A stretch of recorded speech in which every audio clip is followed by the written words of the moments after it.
Francis Gillot, à quelques jours du déplacement à Lille, avec l'absence des internationaux, on ne sent pas la préparation encore réellement d'un match de Ligue 1. Non, il nous manque une dizaine de joueurs, donc on se retrouve en comité restreint et c'est vrai qu'on ne peut pas travailler tactiquement. Maintenant, ça nous permet de travailler physiquement, ça nous permet de faire d'autres choses.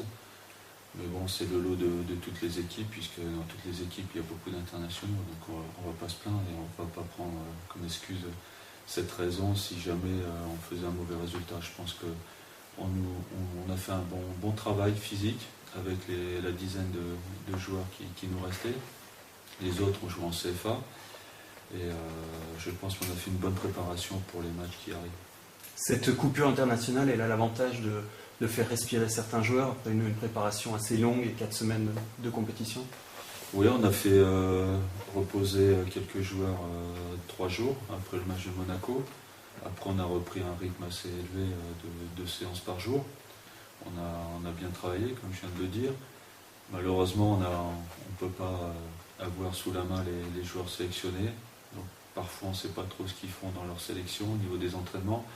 Et on les récupère la veille du match, donc la veille de Lille, dans des états parfois qui sont pas conformes à ce qu'on voudrait. Maintenant, on ne peut pas faire autrement, donc je l'ai laissé à disposition de la sélection. Il y en a qui jouent, c'est bien, il y en a qui jouent moins et qui s'entraînent beaucoup moins que nous quand on est ici au FC Sochaux. Donc bon, on va faire avec, mais c'est vrai que c'est embêtant, c'est trêve international parce qu'on ne peut pas travailler comme on veut. Ce qui fait que ça va être difficile d'inscrire le match à Lille dans la continuité de ce qui a été vu face à Monaco. On a l'impression que c'est une nouvelle période qui débute. Oui, j'ai l'impression que le match de Monaco, ça fait 1 an qu'on l'a joué. Et c'est vrai que pour s'appuyer sur des bonnes choses qu'on a fait contre Monaco, c'est compliqué. Donc il va falloir refaire vendredi quand on aura tout le monde, puisque les derniers reviennent vendredi.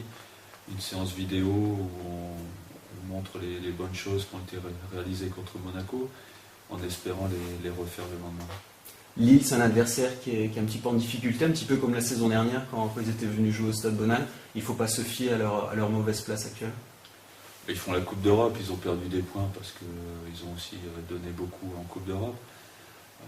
Quelque part, 1 point en 4 matchs pour eux, ils ne sont pas dans la logique de l'année dernière, puisque l'année dernière, ils ont quand même été européens. Maintenant, je pense que c'est qu'un accident. Ils ont une équipe sur le papier qui est très performante. Donc j'espère qu'ils ne vont pas se réveiller contre nous, parce qu'ils ont quand même un potentiel offensif très intéressant, avec beaucoup de possibilités de remplacement. Et même s'ils ont des sélectionnés qui sont partis cette semaine, je pense qu'ils vont avoir une équipe très compétitive contre nous. La difficulté, ça va être de contenir leur rage, leur envie d'enfin s'imposer et réussir à les faire douter le plus longtemps possible.